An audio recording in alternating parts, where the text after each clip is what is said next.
Hey, welcome everyone. Thank you for joining us again today. This is Charlie Pankey's here at Now Podcast. We're excited to have you here today. Wherever you're at, I hope the Sierra is in your future and you're driving safe. We want to be able to get you up in the mountains to play. March snow is coming down in the mountains. The skiers still enjoying it, but us hikers, we're all looking forward to getting out in the mountains and hiking soon.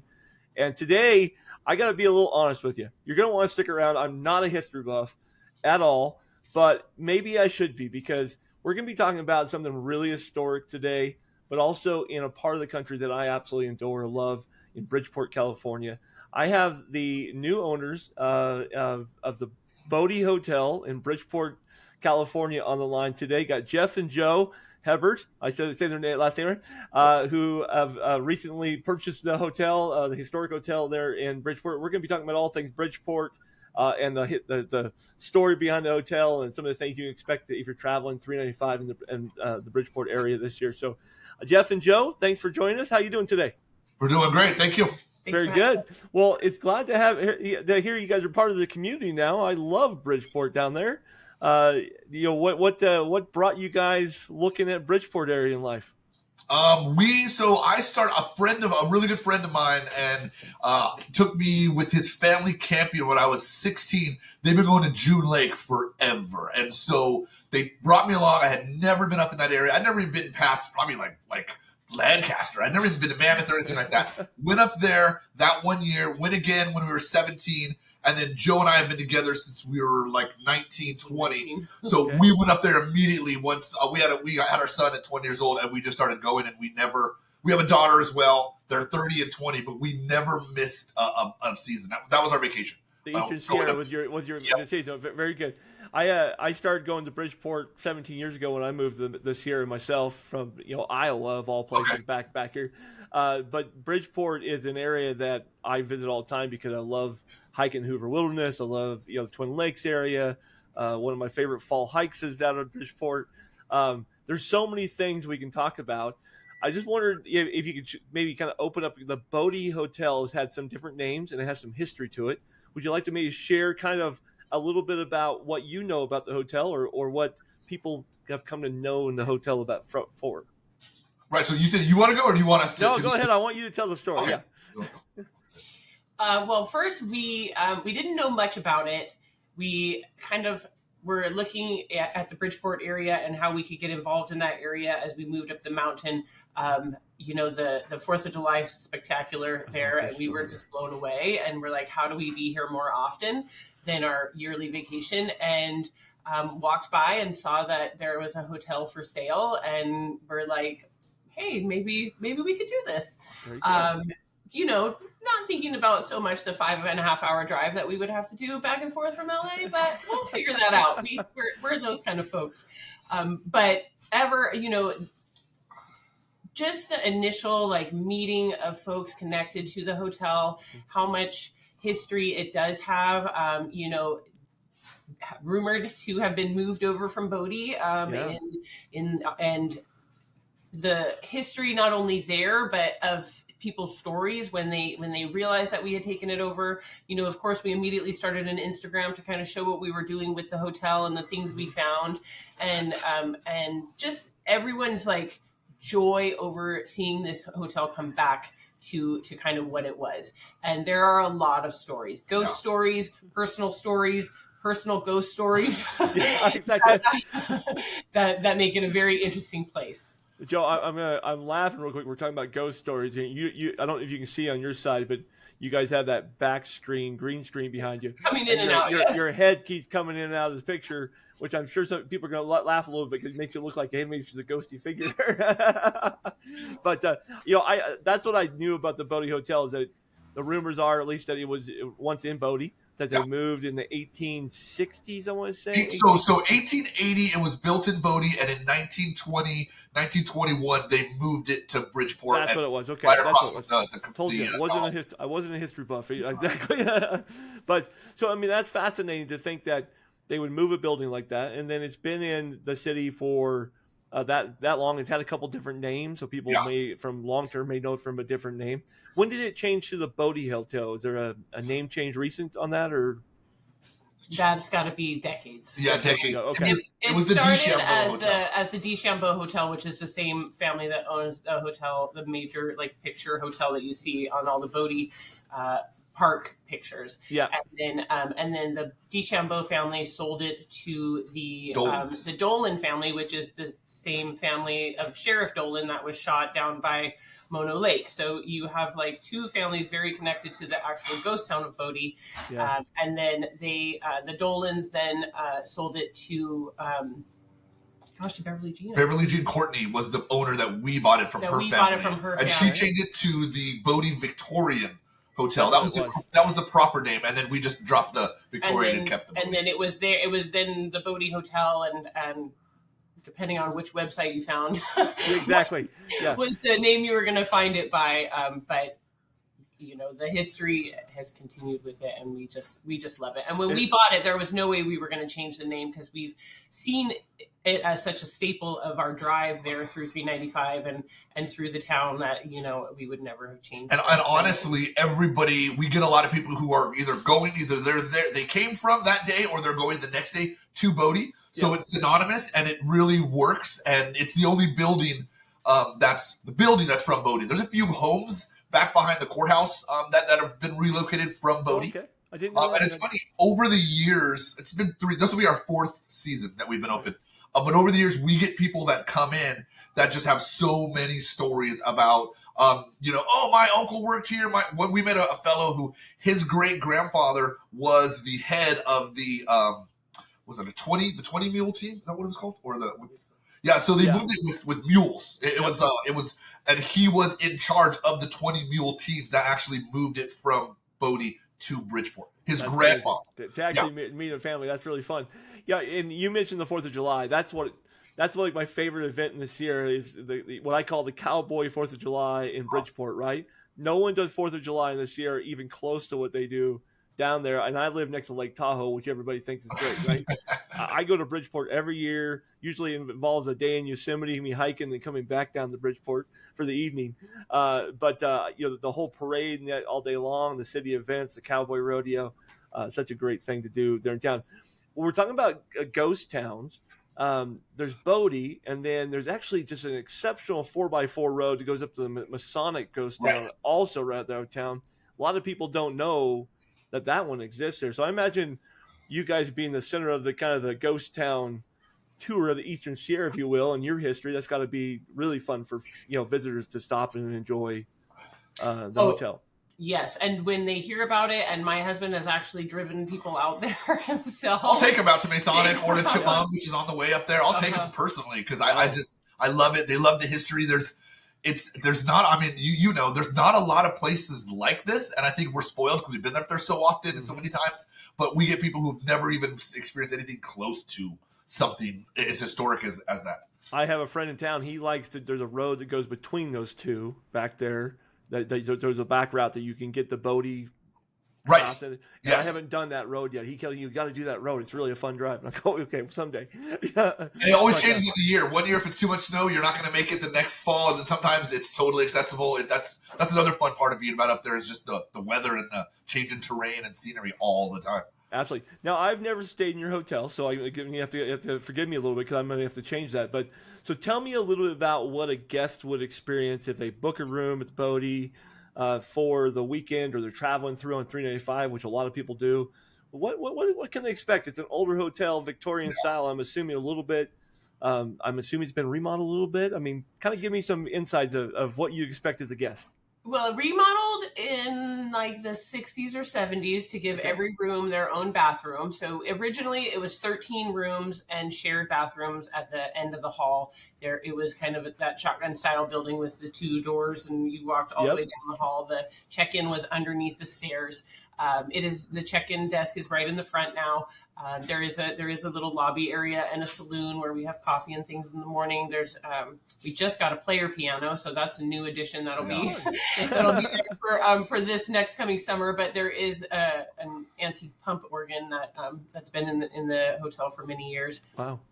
The rooms were all decorated with the idea of it being a Victorian hotel. So every room has their own colored damask velvet wallpaper. So there's a black and gold damask. There's a green, a blue, a yellow. Yeah, every room's different. Every room's completely different size, different shape. Because going back, it was a brothel in Bodie. It was the hotel was actually a brothel, and then it was a boarding house. So they had to add the plumbing and everything, electricity, after it was brought into town. And you can tell because everything, you go up in the attic, everything is up there. All the pipes, everything, they ran it all down the walls, and it's interesting every season to find something new. You know, a pipe breaks, we open up the wall, and you can tell, oh, people have done this before. It's interesting because most people don't realize houses now, all the plumbing is from the ground up. This is all coming gravity fed from up top. Yeah. Right. Yeah, and there's steps because we had to put the toilet stuff had to go under, so there's kind of step ups for some of the bathrooms. Yep. 2 or 3 of the rooms have sinks in the room, so the actual sink is like, one of them is a corner sink, an antique corner sink that's in the room. Like when you walk in, it's kind of behind the door because they just put things where they fit. Yeah, exactly. and nowadays, you know, people kind of, I think, expect these like very large, like luxurious hotel bathrooms. And that's just kind of not, we don't have the space for that. But we've also had guests come in and say, oh my gosh, I had that sink. Or, you know, oh my gosh, I haven't seen this type of fixture or plumbing or light source or whatever for since X amount of years. And that's really what we're hoping to keep. We got rid of the shag carpet. There was shag carpet in every room when we bought it. Yep. It had been dated and worn down pretty well, and we took a leap of faith and we said, we got to get rid of this.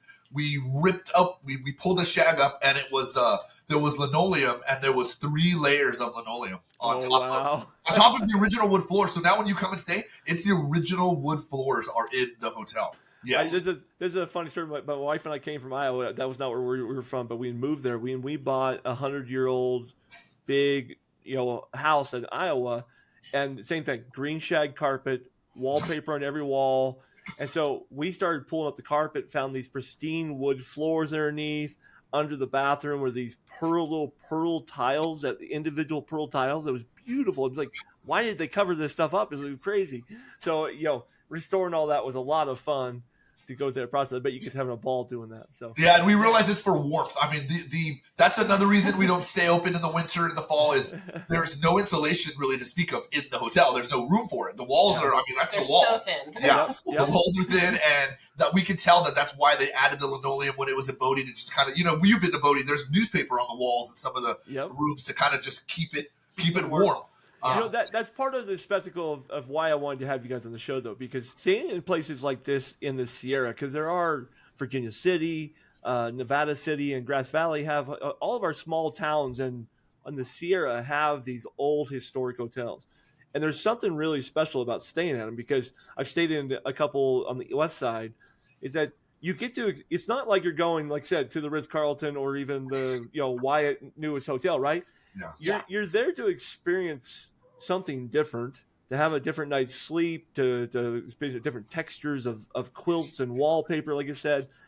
Maybe sometimes you're going, I hope you see a ghost, because there's always a ghost story involved, right?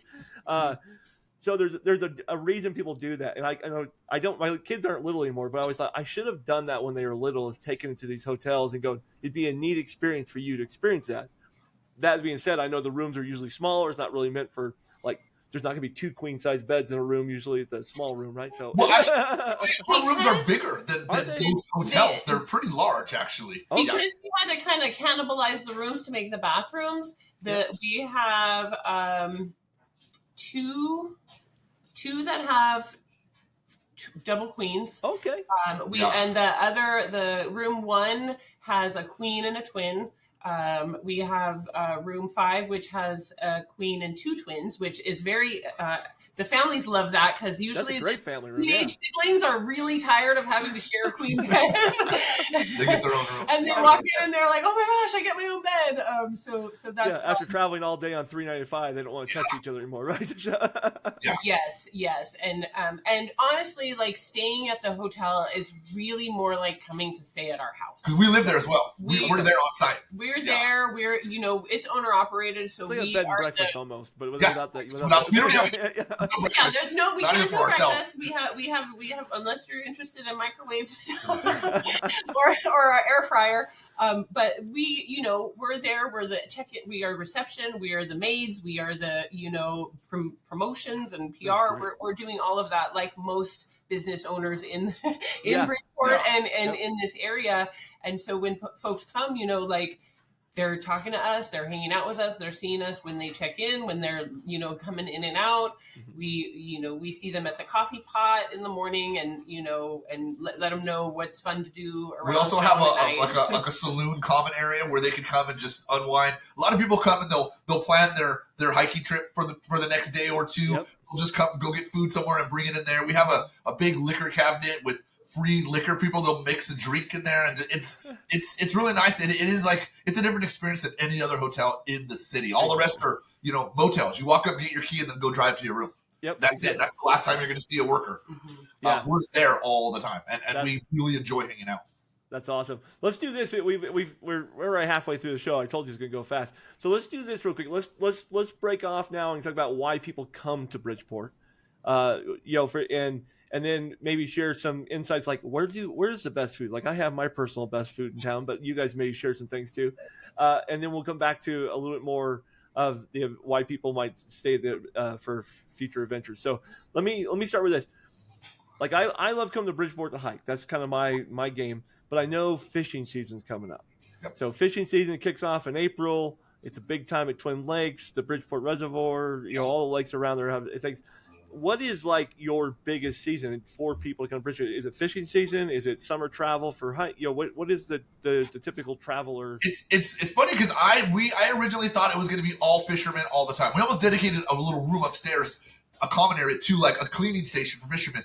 Most fishermen they either camp or they have an RV. Like, we get I'd say 70% of our guests are European travelers. Really? Yes, okay. And they're either coming from Yosemite or they're going, and they're in a loop of, Death Valley, Grand Canyon, Las Vegas, San Francisco. It's a loop, and they're like on a 2-3 week vacation. And that's usually July through about September is the Europeans. And then the town mostly, and Twin Lakes and all that, it's all just people and families coming up to fish it, and mainly fish and hike. Yep. Okay. It's kind of funny. St. Bernard's Lodge is one of our sponsors up in Plumas County, up by Lake Almanor. She's got a lodge like you guys, and she says the same thing. She gets so many foreign tourists who just like old lodges, old hotels. That's kind of what they are coming to experience, right? They laugh because they're like, everybody still lives in the towns in Europe. Like, no, but there's no abandoned towns. Exactly. So they are just really like blown away by the West, by Bodie, by just the whole idea of the gold rush and all of that is just something completely different. And how much wide open space there is. They're like, this is unheard of. The drive from Vegas to there, they're like, we drove for 6 hours and there was nothing. I've had a few folks mention that our hotel, being that it is like enclosed and more kind of, I think, more what European travelers are used to, where it's like a family home operated and you go inside and you're like indoors. Yeah. Where many of the other hotels that are on the 395 are those kind of like motor inns where you drive up to the door. And I was told by a couple of guests that those are Bates motels. Like all scary movies, like every scary movie is those kind of a hotel. So they choose to try to stay in hotels that don't look like that. And there is that mental thing to go through on that. Definitely, I get you. For your guests when they come and they say, "Hey, so what we want to stay in town for an extra day? What should I do if I want to get outdoors?" For example, our guests are usually coming from Los Angeles, in San Francisco, going up 395. They're coming to play in Sierra. What's your guys' go-to tips for inviting people out? I try to gauge their level of adventure. I'm like, well, how much time do you have, and what's your comfortability with? You want a 1 mile cool little loop hike? Do you want a cool 3, 4, 5 mile hike to see some really cool stuff? Yeah. You want to go to hot springs? Do you want to go? Hot springs are big.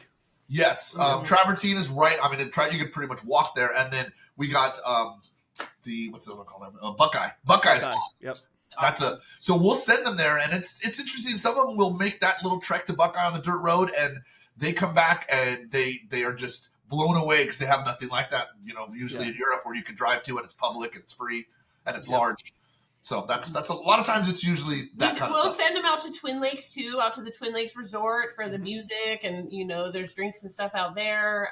We have sometimes like the brewery will have live music, or we're always big on the restaurants in town, so we have Rhinos and Burger Barn and the Burger Barn is my personal favorite. I stop at the Burger Barn almost every time I come through town. It's one of my favorite places to eat on the 395. I'm lactose intolerant, and I still get their shakes, and I pay the price. I don't care. That's how much I love the Burger Bar shakes. Yes. That's awesome. And the bakery in the morning for croissants or donuts for our European travelers, and then we let them know, hey, Albert's Deli, they'll make up sandwiches. You can take them with you on your hikes and things like that. We try to spread the love around to everybody in town. It's really like that in town. Yeah, my favorite hike in town there is actually a fall hike down Green Creek. I love going up Green Creek in the fall. There's no better fall color hike, I think, in the Sierra. Personally, I've been in quite a few of them. That little tunnel that you can walk through, you get up to as you go all the way up to East Lake and Green Lake it's incredible. So definitely one of the fall things I send people into all the time. But that road, you have to be willing to drive back on that dirt road. It's a long road. That's a long ways. But then you can take it by Dynamo Pond and show them the history of how there used to be the generator and that. That's if I tell people, drive. That's my favorite. I'll give you $20 if you don't see a deer. Exactly. Especially as you come down that little meadow in the back, but you come down that hill in that first meadow, there's always animals running through. Absolutely. Yeah. Very Green Creek is actually how we got started. We looked at a cabin that was going to come up for sale and for lease on the I think it's BLM or forestry land out there. And we started looking at that, and then we're like, well, what are we going to do in our cabin? How are we going to make money living in this cabin? And then the hotel came about, which I'm like, oh yeah, there we go. There's a business for us. There you go. It's funny. I know I talk about California time. I go there all the time, but I love living in Nevada with the tax structures and stuff. But I've always told my wife, if they would have just drawn the line a little bit further, we could have got Markleeville and Bridgeport on this side. I'd be living in Bridgeport. We have like Nevada mentality. Basically Nevada. We got to pay the California taxes. I think like 8 miles outside of the line. We're right when it cuts in. Yeah, I'll just keep visiting. That's my favorite, because I drive down from Minden, and I can be at my door into the east gate of Yosemite in summertime in just about 2 hours and 10 minutes, right? With stops, right? So that's my perfect playground, and then I'll play in Yosemite all day, and then I come back through Bridgeport, stop at the bar and have a burger, get some fries, and then I'm maybe we usually stop at Walker Burger for the milkshake up the road, because my friend loves their fruit milkshakes. But their milkshakes at the barn are really good too. Hopefully, Bridgeport hears this, but the Wonelli Deli right there at the gas station on the way. That's I'll drive to get some of their food that they have there. It's killer. The Wonelli Deli has really good food at that. Was it a Chevron, I think? Yeah, I'm a sucker for greasy spoon diners, so I'll stop at Mono Cone or the barn. Those are my two choices. I do stop at the Wonelli when I have guests with me sometimes. One other thing too is we will send people also up to Virginia Lakes, because most people have never been at 10,000 feet that you can drive to, and I tell them, hey, there's 11 lakes, a rock's throw from there if it's too crowded with fishermen, and most people have not ever been up to alpine lakes at 10,000, 11,000 feet. Absolutely. Just a short walk to Blue Lake, which is that first lake, is that thing is stunning. As an environment, and if you have the energy to walk up above it and look down, it's like, whoa, it's Takuni Lake up there. Yeah, that's fantastic. I've told people if you're on the west side of Cooney and you look east, it looks like it's like an infinity lake, because it looks like it just drops off. It's breathtaking. It really is. We love it up there. Yeah, that's a great choice. Absolutely, you do need to be ready to hike at 10,000 feet up there, because you'll get. It's kind of like going to 20 Lakes Basin out of Lundy Canyon, getting up on top of that. It's like you're going to see some stunning waters, some stunning landscape, but you got to be ready to hike, especially if you're coming from Los Angeles. Hopefully the water taxi's going, because then you don't have to do that other hike. That would be nice. Exactly. That's always nice. There's always so many things great you can do. We covered off-roading. We've got the hot springs. Bodie obviously is what? Bodie is less than 10 miles from you guys, isn't it? It's just like it's 7 down to 395, and I think 12 or 13. 12 in. Yeah. Totally. Yeah. Okay. Yeah. So, and then that used to be just one of the worst roads, but they've really improved it last couple of years, so you can get back to Bodie pretty easily now.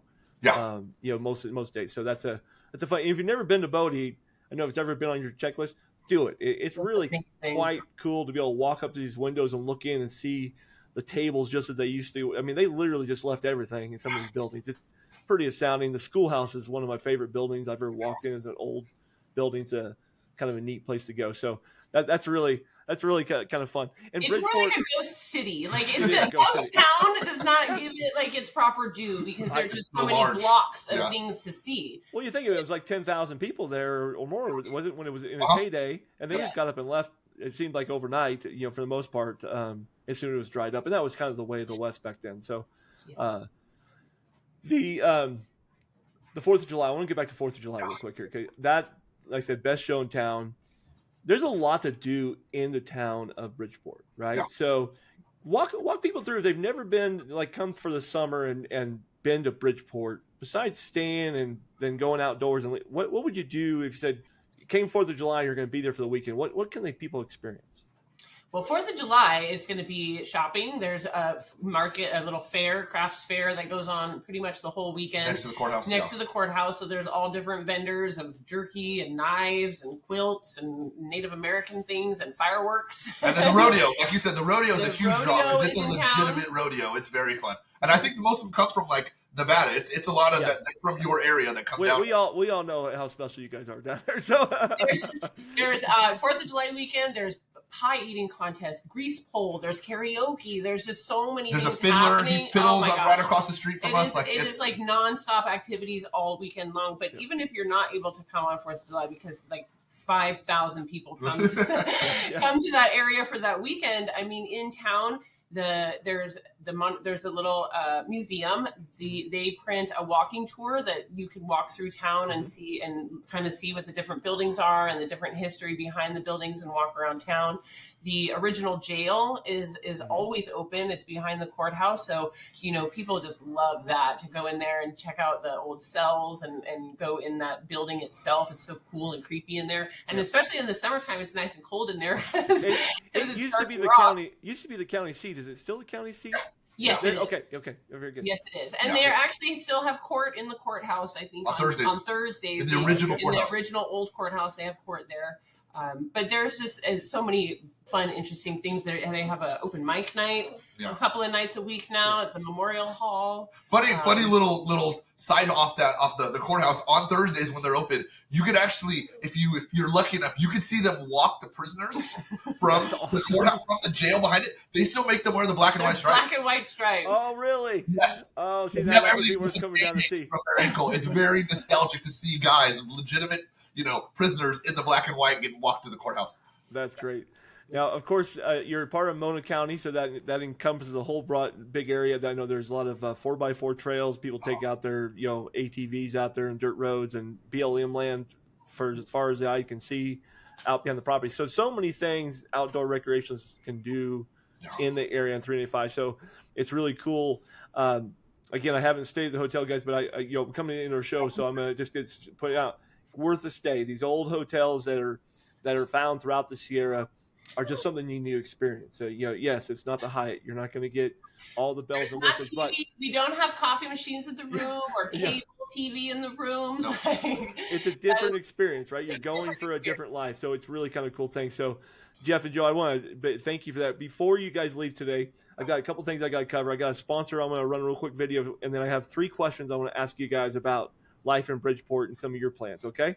So give me just a second there. I'm going to cue up the Carson Valley here. They're our sponsor. We thank the Carson Valley for, being an important part of what we do. We can't actually do this without them. And so we always like to give them a little love in our show, and get this punched up here in a second. Live.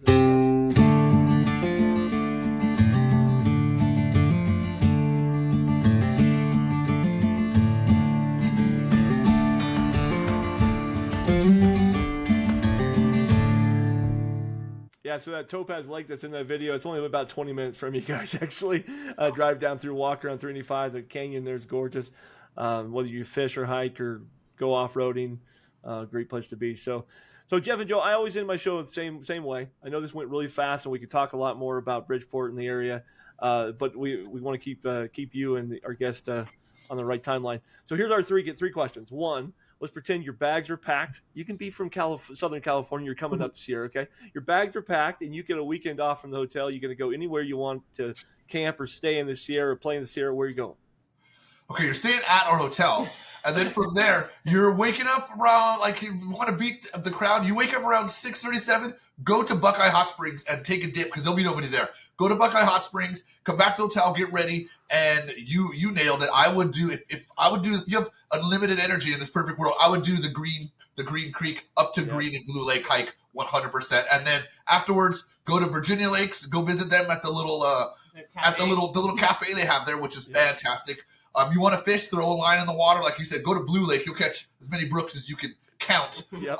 And then head back into town, have a beer at the brewery, or go to Rhinos for dinner and some live music and check out all the locals at the bar and just hang out and talk to everybody.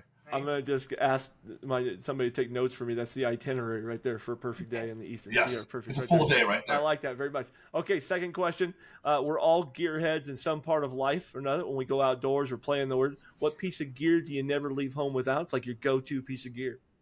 Us or was this a suggestion? Yeah, so like you, when you go out and play outdoors, what's your go-to piece of gear you don't go home with? I always have a fishing pole. Yeah, always. He's not leaving home without a fishing pole for sure. I'm probably not leaving without a book or my little watercolor set so that I have something to do. And I'm usually carrying our dog. Oh, okay. We have a very small dog who's elderly now, and he's not as chippery as he used to be on the trail. So I'm packing our dog. I like that. I like that very much. Very good. All right, and finally, I'm a little bit foodie. I just told you the barn's one of my favorite places. They have a great jalapeno cheeseburger there. It's fantastic. But after a big day adventure, food's always important for me. What's your go-to food after a long day out on the trail or out exploring a Bodie or whatever? So, I love the. It sounds kind of not basic. They do it so well. The fettuccine Alfredo at the Bridgeport Inn at the BI. It's the garlic bread on the side. It never disappoints. Every time I go and I get something different, someone I'm with inevitably gets that, and I wish I would have gotten that. I got you. Okay, fettuccine. I like it. Yeah. I would say pizza at the Virginia Creek Settlement. I think I that's haven't tried their pizza. Right outside that's of town. the best pizza. I love that pizza, so I would get a pizza at Virginia Creek Settlement. Oh, there you go. See, there you go. And none of those guys are sponsors, by the way. We're just shouting out our favorite things in life because that's what we do. We just share the Sierra. I want to thank you guys so much for sharing your story of the Sierra. I know you're newer to the hotel up there, but you're part of the community now. You're part of the Sierra story and history. And we just think it's so much fun to be able to tell those stories here in the Sierra. So thank you so much for your time today, Jeff and Jo. Thank you so much. It was a pleasure. I will stop by and see you guys this summer. I'll try to poke my head in, and you guys better. Who are you? And I'll go, We'll I'm be running there. that guy on. That's great. But if you guys are listening to us, whether you're here in Carson Valley, over in San Francisco, Los Angeles, traveling 395, stop by and see these guys at the Bodie Hotel. It's a great experience. I'm sure in town, like I said, I haven't been there personally, but I've driven through town. It's a great area to just get out and see life. The view and from we show Bridgeport people around that aren't even staying there. Yeah, just stop by. People come in all the time, and we will show them the whole hotel and tell them the whole thing, give them tours. I think that's fantastic.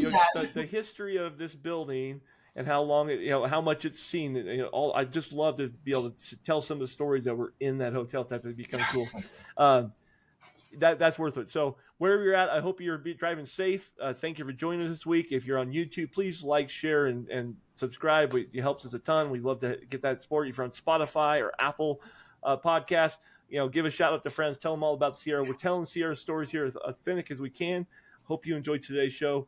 Jo and Jeff, look forward to talking to you again soon. Thank you, Charlie. Appreciate Appreciate it. Thank you. All right, Thanks take so care. much.